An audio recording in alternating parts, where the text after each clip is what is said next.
Guys, आपका स्वागत है आपके अपने चैनल पीआर ट्रेडर्स में। तो आप यहाँ पे देख सकते हैं गाइस, एग्जैक्टली आज निफ्टी 50 ने कैसे मोमेंटम किया। मैंने आपको एक जगह भी बताई थी, यहाँ पे ये एक मेजर सपोर्टिंग एरिया है। एग्जैक्टली यहाँ पे रेड कैंडल देख सकते हैं किस तरीके से बना। उसके बाद यहाँ पे कंटिन्यूअसली कंसोलिडेट कर रहा था जब मार्केट यहाँ पे कंसोलिडेट कर रहा है।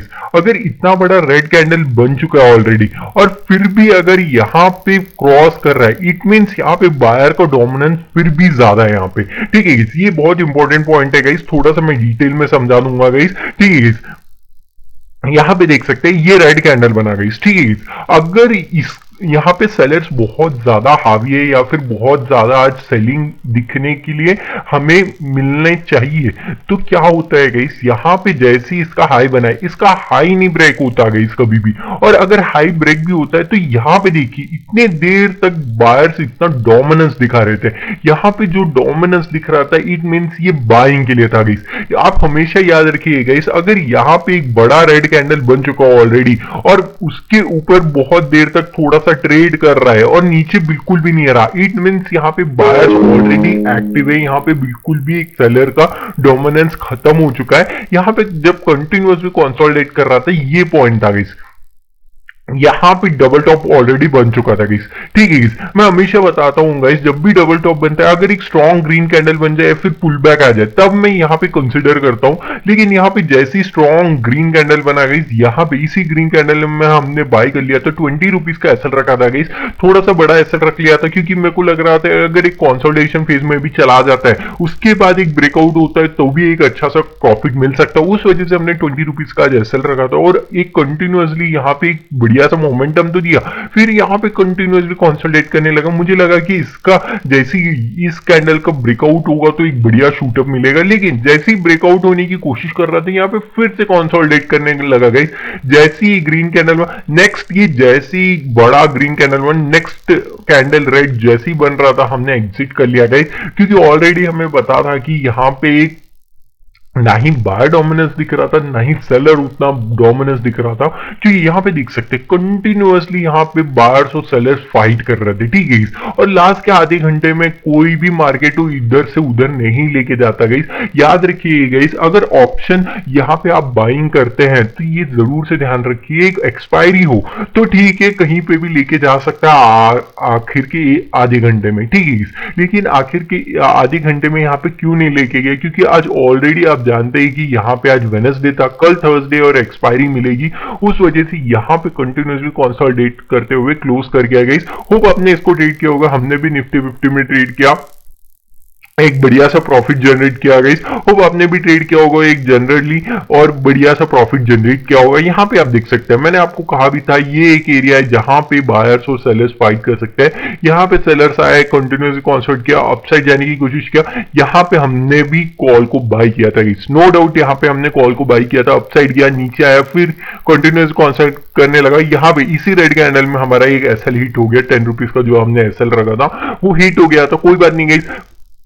उसके बाद कंटिन्यूअसली कंसोलिडेट करने लगा, नीचे आया, फिर अगर यहाँ पे रीटेस्ट करता तो मैं जरूर से लेता, लेकिन रीटेस्ट नहीं कर रहा था, उस वजह से यहाँ पे भरोसा थोड़ा कम हो गया था। फिर यहाँ पे जैसे ही रेड कैंडल बना गई, ये छोटा सा, यहाँ पे छोटी सी क्वांटिटी ले ली थी हमने, बहुत छोटी क्वांटिटी ले ली थी और अपना 15 रुपीज का एसएल रख दिया था। हाँ गई, ऑलरेडी 10 रुपीज का एसएल तो हिट हो चुका था, लेकिन यहाँ पे हमेशा हमको प्रोबेबिलिटी भी चलना ही पड़ता है गाइस। उस वजह से यहाँ पे मैंने एक और छोटा सा रिस्क लिया 15 रुपीज का और एक बढ़िया सा मोमेंटम, जैसे ये ग्रीन कैंडल बन ही रहा था वहीं पे मैंने एग्जिट कर लिया, क्योंकि ऑलरेडी मेरा 10 रुपीज का एसएल हो चुका था सुबह और यहाँ पे 15 रुपीज का एसएल लेके चल रहा था मैं, और मुझे एग्जिट करना ही था गाइस, क्योंकि मेरे को एक ग्रीन तो चाहिए ही था, क्योंकि ऑलरेडी आज सुबह 10 रुपीज का एसएल हिट हो गया है तो थोड़ी सी साइकोलॉजी पे इफेक्ट पड़ता है। उस वजह से यहाँ पे मैंने यहीं पे निकल गया गाइस, क्योंकि ऑलरेडी मार्केट दिखा भी रहा था, इतना कोई बढ़िया मोमेंटम दिख भी नहीं रहा था मुझे। उस वजह से निफ्टी 50 में और यहाँ पे बैंक निफ्टी में एक ट्रेड लिया हमने और एक बढ़िया सा, बैंक निफ्टी में 2 ट्रेड लिए और निफ्टी 50 में एक ट्रेड लिया, एक बढ़िया सा मोमेंटम मिला हमने और हमने कैप्चर किया। होप आपने भी कैप्चर किया होगा गाइस उसको। ठीक है, यहाँ पे देख सकते हैं एग्जैक्टली मैंने आपको बताया था यहीं तक के लिए लेके जाइए और यहीं पे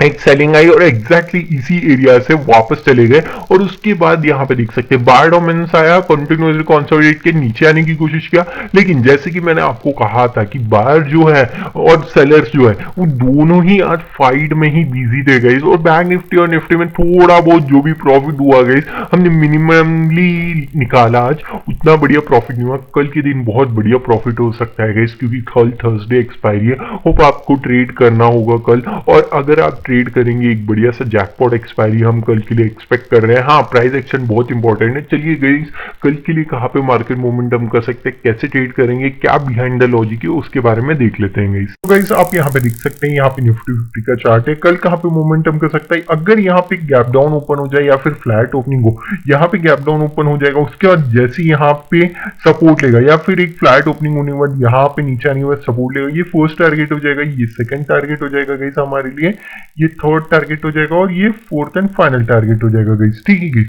यहाँ तक के लिए। और इससे बड़ा भी मोमेंटम मिल सकता है गाइस, लेकिन कल एक्सपायरी आप जानते हैं, लेकिन आपको जानना ये जरूरी है गाइस, यहां तक अगर यहां तक मार्केट आता है और रुक जाता है गाइस 12 o'clock या 1 o'clock तक, उसके बाद यहाँ पे कंसोलिडेट करने के बाद ब्रेकआउट होता है तो एक बड़ा मोमेंटम आएगा गाइस। होप आपको ये छोटे छोटे पॉइंट समझ रहे हैं। अगर यहाँ पे ऑलरेडी यहाँ पे कंसोलिडेट करने के बाद ब्रेकडाउन दे देता है, रेजिस्टेंस लेना स्टार्ट कर दें, फर्स्ट टारगेट गाइस ये सेकंड टारगेट हो जाएगा, ये थर्ड एंड फाइनल टारगेट हो जाएगा गाइस। थोड़ा सा प्राइस एक्शन पे कल जरूर से ध्यान दीजिएगा गाइस, मैंने ऑलरेडी प्राइस एक्शन का वीडियो आपके लिए बना दिया है गाइस, वहां पे जरूर से चेकआउट कीजिएगा गाइस। ठीक है गाइस, यहाँ पे भी एक सपोर्टिंग एरिया दिख रहा है, यहाँ पे देख सकते हैं। मैं एग्जैक्टली बस इसको ड्रैग कर लेता हूं जिससे कि आपको समझेगा कि कल का सपोर्ट एंड एरिया जो बताया था एग्जैक्टली वहीं पे रेजिस्टेंस लिया, देख सकते हैं 2 बार रेजिस्टेंस लिया और जैसे ही ब्रेकआउट किया यहाँ पे सपोर्टिंग की तरह एक्ट करने लगा। हाँ, ये वीक्स तो बने हैं गाइस, लेकिन क्लोजिंग इनके नीचे कभी भी नहीं मिली है, वो देखिए गाइस, ये इंपॉर्टेंट है गाइस, यही छोटे छोटे पॉइंट्स होते हैं। अगर यहाँ पे इसका ब्रेकआउट अगर 10 o'clock के आसपास भी हो जाता है, लेकिन याद रखिए गाइस 10 o'clock के आसपास भी होता है तब भी वन साइडेड अपसाइड मोमेंटम आ सकता है, वहां पे मौका नहीं मिलेगा। अगर 10 o'clock के आसपास भी मिलता है तो 15-20 रुपीज का आप एसएल रख सकते हैं थोड़ा सा बड़ा, ये आपके लिए फर्स्ट इमीडिएट टारगेट हो जाएगा, ये सेकंड इमीडिएट टारगेट हो जाएगा। अगर ब्रेकआउट हो जाता है इसका भी, ये थर्ड इमीडिएट टारगेट हो जाएगा, ये fourth and final immediate target हो जाएगा। होप आपको छोटे छोटे पॉइंट समझ रहे जो मैं आपको समझाना चाहता था गाइस।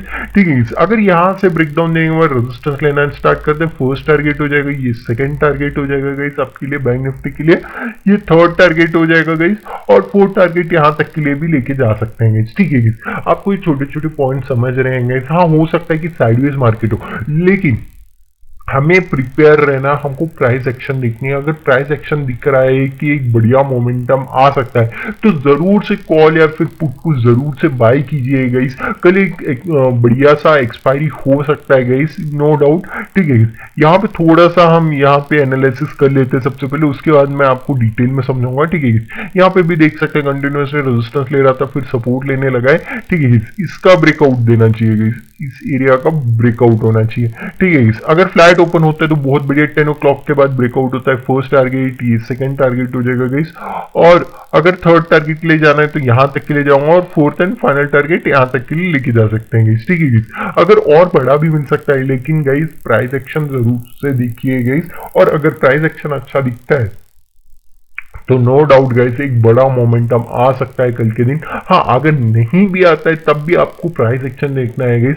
प्राइस एक्शन देखेंगे तो वहां पे पता चल जाएगा कि एक साइडवेज मार्केट रहेगा। ठीक है, ये आपके लिए फर्स्ट इमीडिएट टारगेट रहेगा डाउन साइड के लिए, सेकंड इमीडिएट टारगेट, थर्ड और ये fourth and final immediate target होगा। ठीक है, होप आपको छोटे छोटे पॉइंट समझ रहे हैं जो मैं आपको समझाना चाहता था गाइस। यहाँ पे थोड़ा सा हाइड कर लेते हैं और डेली टाइम फ्रेम में थोड़ा सा मैं आपको डिटेल में समझाना चाहूंगा। ठीक है, सबसे पहले फिन निफ्टी का देख लेते हैं। कल इंपॉर्टेंट फिन निफ्टी नहीं है, फिर भी यहाँ पे पहले थोड़ा सा देख लेते हैं। यहाँ पे आप देख सकते हैं अब यहाँ पे थोड़ा सा मार्केट यहाँ पे स्ट्रगल करेगा, क्योंकि first time, second time, third time यहाँ पे इंपॉर्टेंट ये है गाइस, यहाँ पे सपोर्ट लेना चाहिए था मार्केट और लिया भी, लेकिन अब रेजिस्टेंस की तरह एक्ट करेगा क्योंकि यहाँ पे स्ट्रांगली रेजिस्टेंस की तरह एक्ट किया था। हाँ, कल एक गैप अप या फिर ब्रेकआउट दे दे तो अलग बात है गाइस, क्योंकि आप जानते हैं कि एक्सपायरी और एक्सपायरी के दिन कहीं पे भी मार्केट जा सकता है, नो वेयर हमको बिल्कुल नहीं पता रहता। लेकिन प्राइस एक्शन देखेंगे, अगर प्राइस एक्शन इसके ऊपर क्लोज हो जाता है गाइस, तो फिर से अपसाइड मोमेंटम आने की कोशिश मार्केट लेके जाने की कोशिश करेगा। उस हिसाब से हम इसमें प्लान करेंगे गाइस। निफ्टी 50 का देख लेते हैं। निफ्टी 50 में ऑलरेडी मैंने आपको बताया भी था, इस एरिया के आसपास एक बाइंग हैपनिंग हुई थी और एक पोल एंड फ्लैग बना था, तो बढ़िया से एक सपोर्टिंग जोन है, उस वजह से यहाँ पे सपोर्ट लेके थोड़ा सा रुका हुआ है मार्केट। अगर इस रेड कैंडल का लो टूट जाए और नीचे इसके नीचे क्लोजिंग दे दे, ठीक है, इसके नीचे या फिर इस ग्रीन कैंडल के नीचे क्लोजिंग दे दे, तो फिर एक बढ़िया सा और बढ़िया सा मोमेंटम मिलेगा गाइस, बहुत बढ़िया मोमेंटम मिलेगा, नो डाउट गाइस। ठीक है गाइस, बैंक निफ्टी की एनालिसिस देख लेते हैं। थोड़ा सा मैं जूम कर देता हूँ जिससे कि आपको और डिटेल में समझेगा और बढ़िया दिखेगा। ठीक है गाइस, यहाँ पे देख सकते हैं, यहाँ पे एक सपोर्टिंग एरिया की तरह एक्ट करेगा, ऑलमोस्ट 43,337 तक, ऑलमोस्ट वहां पे एक मेजर सपोर्टिंग एरिया की तरह वर्क करेगा। अगर इसका ब्रेकडाउन हो जाता है तो एक बढ़िया सा फ्री फॉल मिलने की हमको बहुत ज्यादा संभावना है गाइस।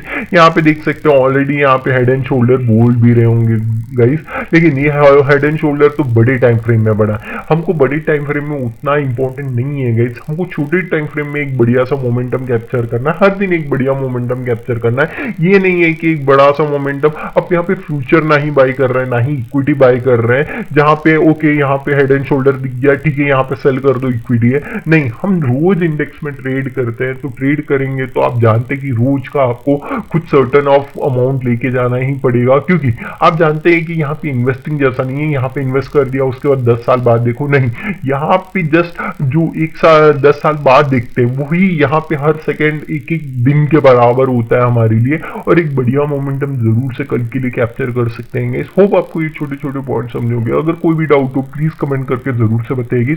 होप आपको ये वीडियो अच्छा लगा। Thank you for watching guys.